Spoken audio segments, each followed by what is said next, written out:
Bad day for the Red Sox. We were talking before about the offense, right? Mm-hmm. You got thoughts on what this team's got to do to put it back together? Well, I think, they was, in spring training, they was talking about the Ted Williams thing, right? We're hitting the ball in the air, but we're not hitting the ball hard, okay?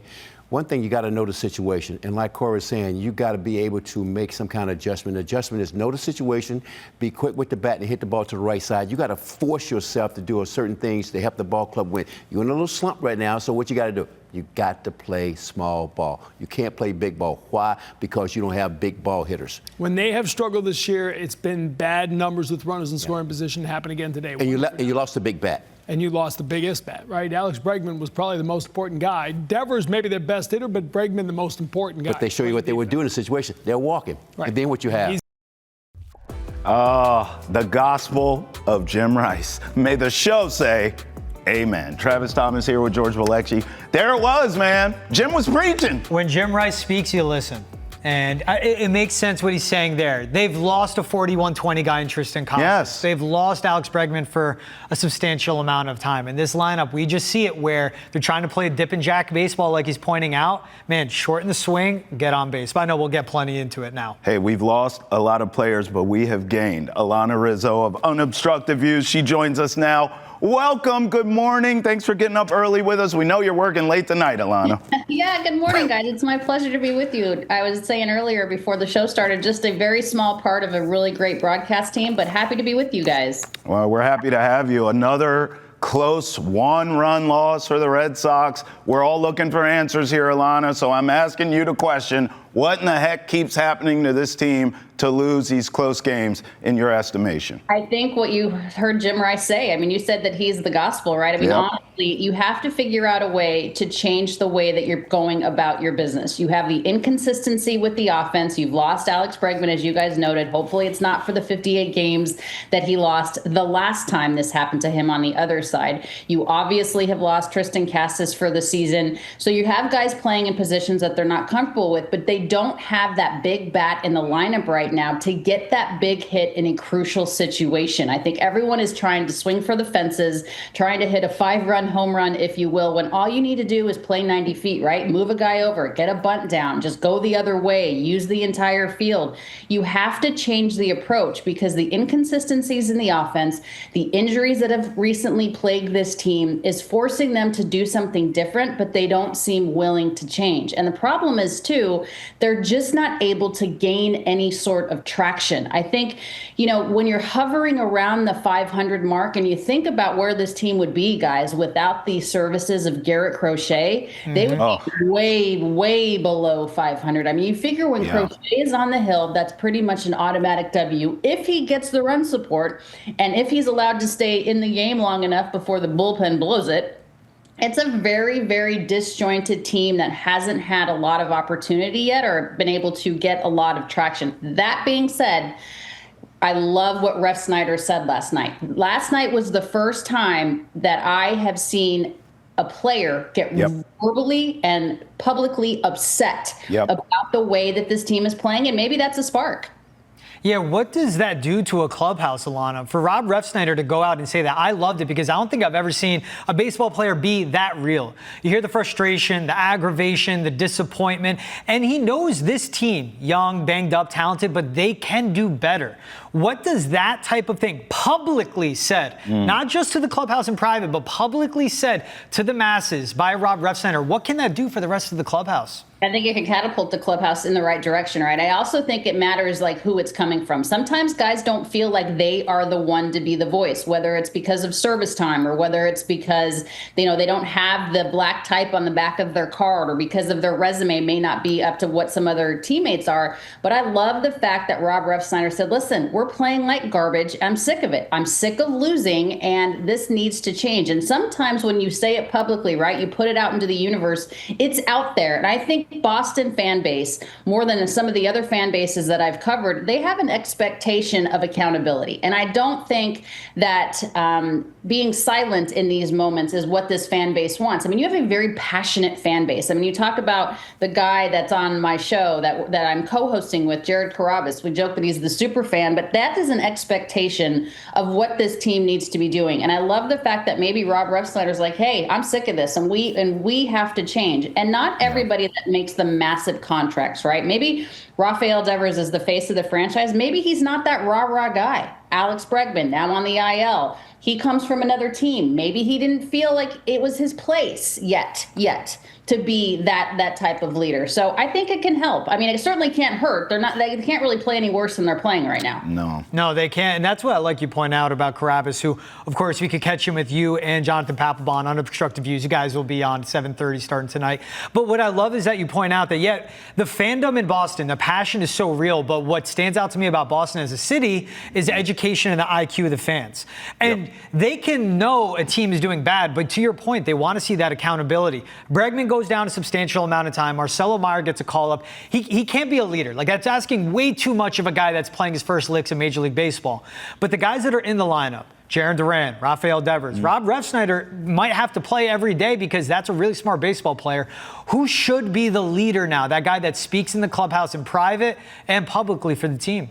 I think Rob Refsnyder's doing it. And the thing is, what's interesting to me, too, is this is a team that has a lot of veteran leadership, but there's also some guys in there that really need to have others, take them under their wing. Again, to your point, Marcelo Meyer can't be that guy. He may have been a leader at every level that he's been so far, but he's literally had, 8 at-bats in the big league level. I mean, his first game didn't play well offensively, but he got a couple of knocks yesterday. But that can't be the guy. I mean, and certainly Alex Bregman can still do it in the clubhouse, in the dugout, but you need a guy that's playing every single day to be that guy. Jarren Duran, to me, is doing it with his play. I mean, this is a guy that is figuring it out offensively and has been really a tremendous bat for the Boston Red Sox. So perhaps that he's doing it with his play. Trevor Story, a veteran player in this game, is having a really down year. And I remember when Trevor was called up with the Colorado Rockies. I was one of his first interviews when he was drafted and called up. He had a lot of expectations. Obviously, Boston had a lot of expectations for him too, right? Signing him to that big deal, but he's not performing. Maybe he doesn't feel that he can speak because of the production on the field.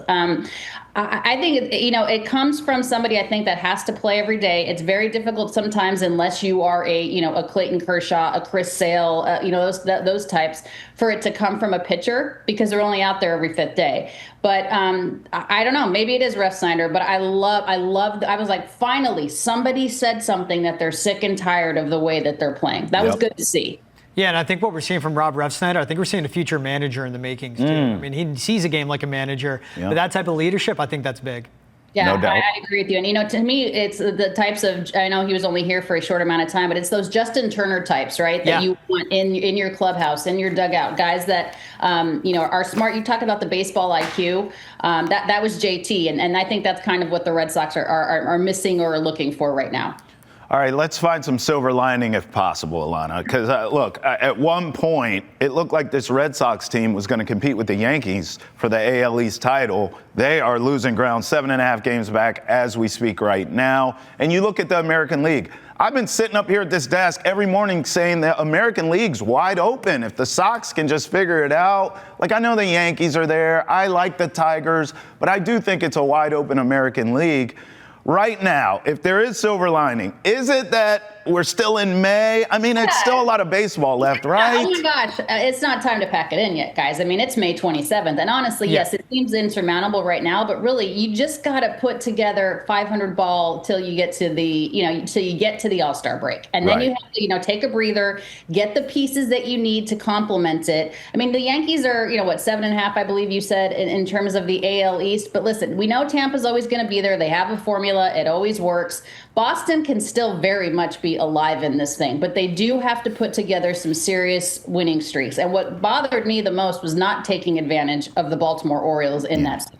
Those are the types of games that you absolutely have to win. Now, the Yankees have had some, their schedule's been a little bit easier than the Red Sox at this time. But again, it all evens out, right? I mean, everybody plays everybody in the AL East. So there's still plenty of time. You still have, hopefully Bregman's not out for an extended period of time. You have to figure out the first base situation.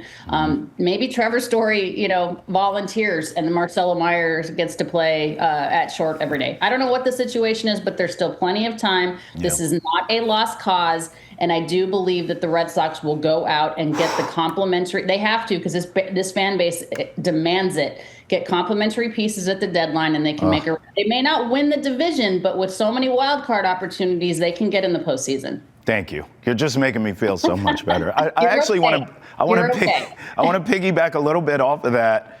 In your career, you've covered a lot of sports. Have you ever seen? Can you give us an example or multiple where a team just can't quite get right? They lose close games. They make mistakes. It's like, it just feels bleak. Fans are hitting the panic button, and then boom, all of a sudden they turn it around, and here they come. Baseball or otherwise. Can you share some stories?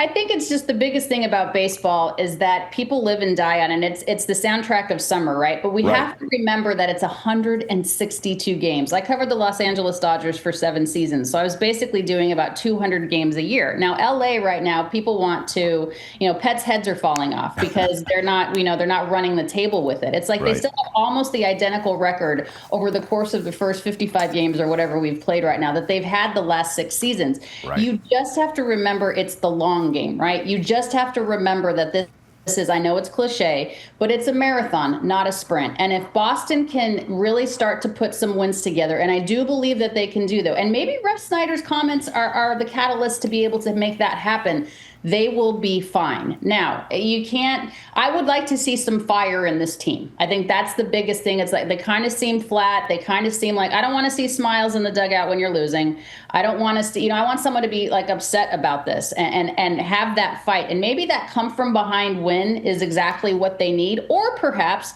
maybe we shouldn't have to come from behind. Let's put a laugher together on the field. Let's run up 10 runs. So you're not praying that the bullpen doesn't blow it. So there's been a lot of situations, guys. I've covered, I'm in my 20-something year of covering sports, and again, you have that deserves an applause. I just think that means I'm old. I think that means I'm old. But, no. I just think that this is a team. There's no reason to freak out yet and wonder when the Patriots are going to get going. I do think this, though. Now that the Celtics are out of it, and now that the Bruins are out of it, obviously, there's a lot more pressure on the Red Sox to figure it out. Yes. A lot more magnifying glass going on because no one's watching these NBA playoffs. They've been a snooze.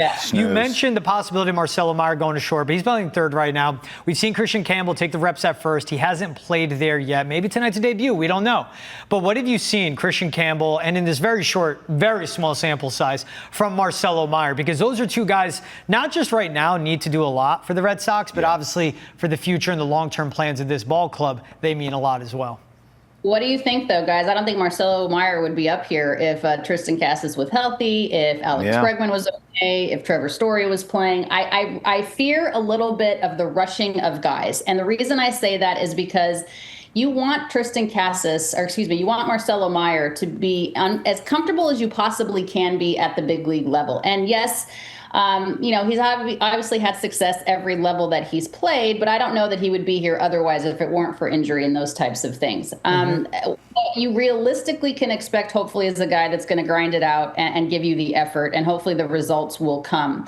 It's difficult because these guys only know one speed, but the big leagues is something completely different than AAA. It's a lot of pressure to put on a young kid, and that's why you hope that the rest of the team kind of rallies around him and says, listen, it's the same game in between the lines. Just do what got you here, and you're going to be fine. It's a team that's kind of in flux right now, and hopefully they can figure it out. But I have no doubt that they will figure it out. Yeah, get Marcelo Meyer comfortable. See what happens. Hey, Alanna, we got about 45 seconds. Quick question I got to ask. We'll be on Unobstructed Views tonight. Back on the show, it's been you, Pap, and Jared Carabas. How is your sanity level dealing with Pap for a full 9-inning baseball game? How are you doing? So Pap walked in the other day when we were going to do the game last week, and it got rained out, and he looks like he can still play. I mean, I had never met him in person. I've known him for a long time, but I'd never met him in person. He's a big dude. Yeah, he is. And he looks like he could still play. He's in great shape. The one that's insane is Carabas. I mean, this guy lives and dies by every single pitch, but it's fun. It's a really fun group of people. It's called an alternative cast, Unobstructed Views, and we're just looking at it from a different angle, right? Obviously, the guys in the booth and TC and Jemai do a great job doing the actual game. And we're just looking at it from a different perspective. So I'll let you know in about a week and a half, 2 weeks, how my sanity level is after we do another couple of shows. Good luck out there. Unobstructed Views tonight at 7:30. Check it out. Alanna, we appreciate you. Thank you so much. Pleasure, guys. You take care. Have a great day. See you, Alanna. She's fantastic, man. I don't know how she does it With a with cup of those coffee guys. for her, then Pap is that straight Jack whiskey shot at the end of the night. With no chaser. God bless her. Hey, the Celtics are, yes, facts. The Celtics are not in the playoffs. George and I are bored AF with the playoffs. We'll explain next on Boston Has Entered the Chat. Roll with us.